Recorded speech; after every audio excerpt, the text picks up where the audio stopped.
Hey, happy Friday, everybody. Welcome to 5 Minutes with Phil today. It is the Friday 5. We have reached the end of the work week, and now we are staring down the weekend, and I'm glad that we get to kick this off by looking at 5 Minutes with Phil together. And there is a few verses I want to share with you today from Philippians chapter 4. Philippians chapter 4, starting in verse 10. And this set of verses, it really kind of flies in the face of what our culture has to say. Have you noticed that about the Bible lately? That a lot of what's in the Bible is actually anti what our culture says. Well, that's by design. Because the Bible tends to be very counterculture, because our culture rarely gets it right, but the Bible always does. And this is one of those examples where Paul is talking about his life and a really important lesson that he's had to learn. And I want to share that with you here today. So check this out, okay? Philippians chapter 4, beginning in verse 10. And we're going to go to verse 13. It says this: "How I praise the Lord that you are concerned about me again. I know you have always been concerned for me, but you didn't have the chance to help me. Not that I was ever in need, for I have learned how to be content with whatever I have. I know how to live on almost nothing or with everything. I've learned the secret of living in every situation, whether it is with a full stomach or empty, with plenty or little. For I can do everything through Christ who gives me strength." Now, that last verse that we read, I can do all things through Christ who strengthens me, okay? Boy, does that thing get taken out of context. Because a lot of times people read that verse and they think, well, that means I can jump higher, I can dunk a basketball, I can run fast, great. But that's really not what Paul's talking about here. What's Paul talking about? Paul's talking about this lesson that he's learned.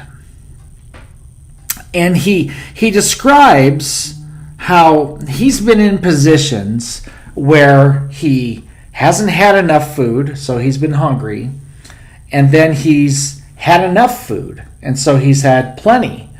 He has been in the position where he's had a good amount of money, and he's been in positions where he didn't have any money. And yet the lesson that he learned was, in every single situation, I've learned how to be content. Content.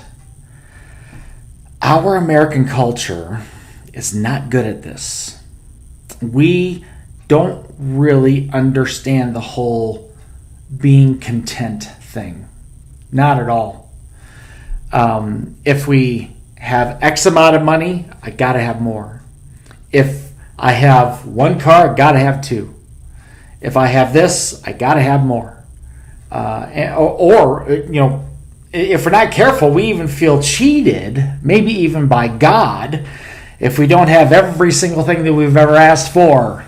And Paul says, you know what? That's not my case. If I've got a lot, I know how to live with it. If I don't have much, I know how to live with it, because I've learned how to be content in every single situation that I'm at. How about you? We as Americans, we can be some of the biggest complainers, and yet we are the most blessed country in the world. And we can find ourselves never being content with the blessings that God's given us, whether they be small or huge. And I think the Lord would want to remind us today that it's very possible for us to be content. It's very possible for us to be happy no matter what circumstances we are, financially, socially, whatever the case might be. And how do we do that? I can do all things through Christ because he strengthens me. That's the key. The secret for you in being content is to depend on Christ and let the strength of Jesus be the source of your contentment. And if you can be content with the strength and the Spirit of Jesus Christ, then you can find yourself in a situation where you can handle every situation that's thrown your way. So I want to encourage you today, depend on Jesus to be content in whatever situation you're in. All right, got to let you go. Thanks for joining me. I hope that blessed you today. I pray you have a great weekend, and Lord willing, we will see you next time. Until then, know this, that we love you, and we'll talk to you later. Bye-bye.